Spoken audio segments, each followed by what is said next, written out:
Okay, here's the new pin. Looks pretty good. You can tell it feels like it's about the right size. It wants to go in there. So I think let's tap it in.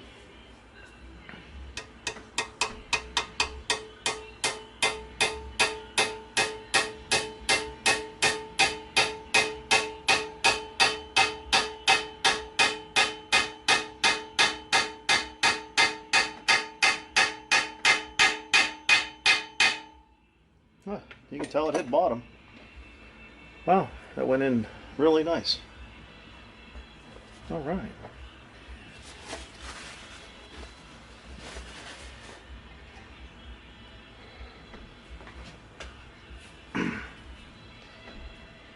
Let's see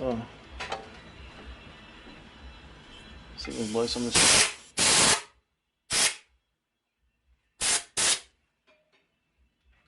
All right. It looks good. Hopefully it works.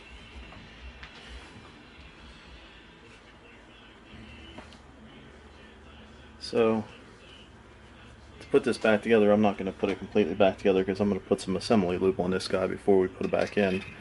This guy goes down, and the new one, without the clip, I'm not installing a clip right now, like I said. Should just plop right down in there. And what we can do here too, I wanted to see. Alright, and you can see the clip groove is exactly where we wanted it. So that's a good sign too. So everything looks good. Well, I don't see any reason why we can't put it back together. So, like I said, I'm going to put some engine assembly lube. This is lubricate down in here. Put some on this side. And I'm going to be generous with it. No reason not to.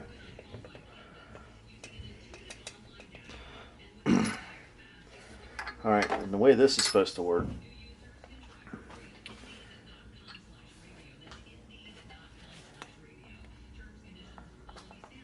I'm going to put some down inside that too.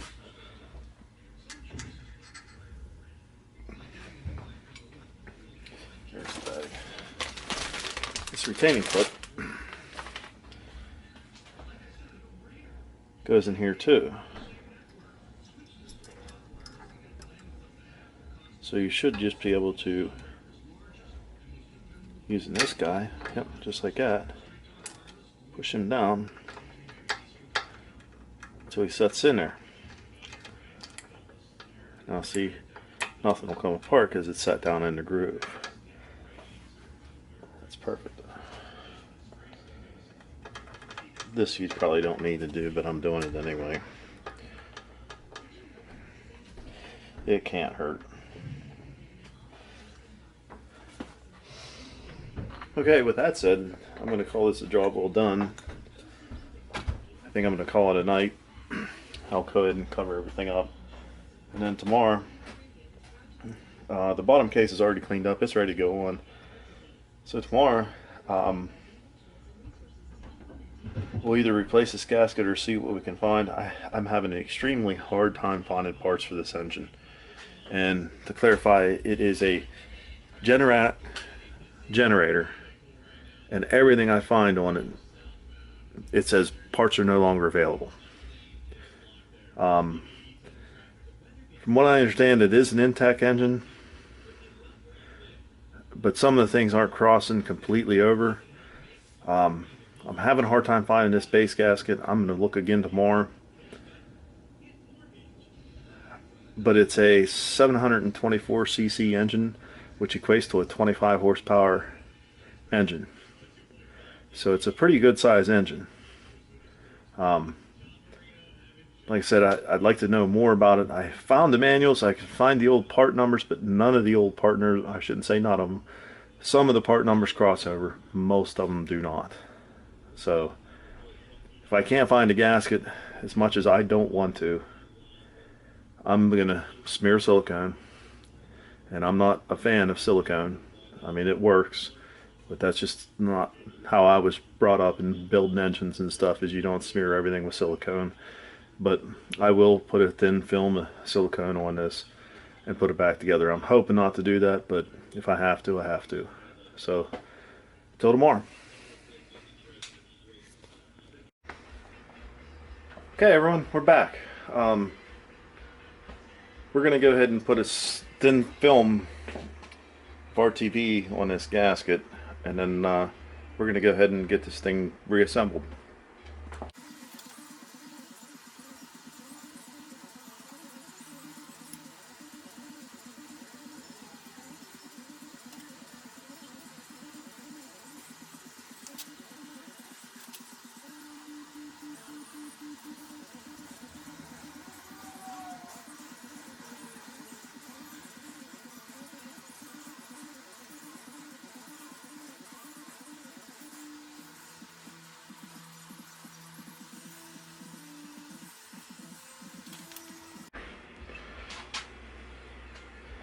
Never install anything dry.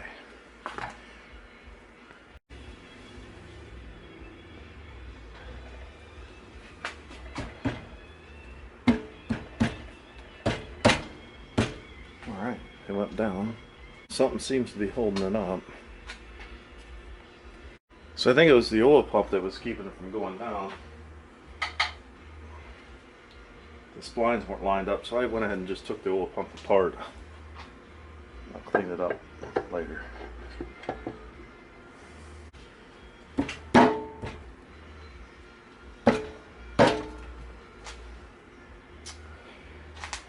Okay, I know it's keeping it up now. I didn't even think about it, but because I don't have this bolted, these are, in the case, is basically a thrust bearing.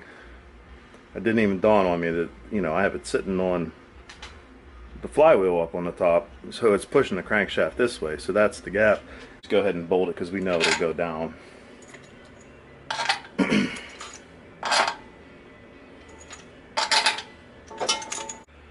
I apologize, I didn't realize the camera had went dead in the last part of the filming, but to recap, we went ahead and torqued all these bolts down to the proper spec, and in the pattern that they recommended. So everything seems to be pretty good. I can tell that the silicone, or the RTV, you can tell I got a little bit in there. Like I said, I didn't want a whole lot. I was always told to put thin film with your finger, especially that there was already a gasket here. And again, I tried finding the gasket, and after several hours of searching, I just gave up. It won't hurt anything. I'm hoping that the governor shaft, everything works fine there. We're basically ready to go ahead and reassemble everything and start it up, see what happens. I mean, the way I look at it, guys, is it was already broke before I started. If it breaks when it starts, or something happens after, I'm at the same spot I still was. Yeah, there may be more damage, there may not be more damage, but I'm still at the same spot. It was already broke before I started. So give it a try. Don't be afraid. Anyway, let's get to it. Alright, I got the engine back on the stand. I'm going to go ahead and get everything bolted back together. The reassemble process is pretty much the same as taking it apart. I know I have some issues with lighting, and the camera's doing good. It's not as good as what I would like it to be, but there's no reason for me to have you guys sit here and watch me put it back together. So what I'll do is I'll bring you back at the end. I'll show you the startup, make sure it runs. I'll probably let it run for a half hour or something like that, make sure I got everything right. Maybe I'll even go through the process of setting up the governor. On generators, it's a little bit easier to set up the governor because you need the right RPM to give you the right frequency and the right voltage out. But I may do this the other way too and actually check the RPM of the motor and then go to the voltage and the frequency. So until then, I'll bring you guys back and then we can go from there.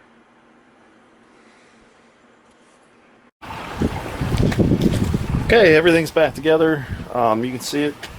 I already went ahead and set the governor speed. And your frequency is very dependent on the engine revolution. So I have a little bit high right now, but I believe the book says, I'm going to verify, but it says to run it at about 62 hertz.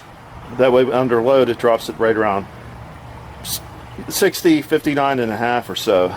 But alright, I'll start it up and show you guys. The voltage is a little bit high, but I didn't adjust the voltage yet on it. This has a voltage regulator on the side of the generator that you can change how the generator reacts. It's one of the features it has. But alright, I'll start it up here for you.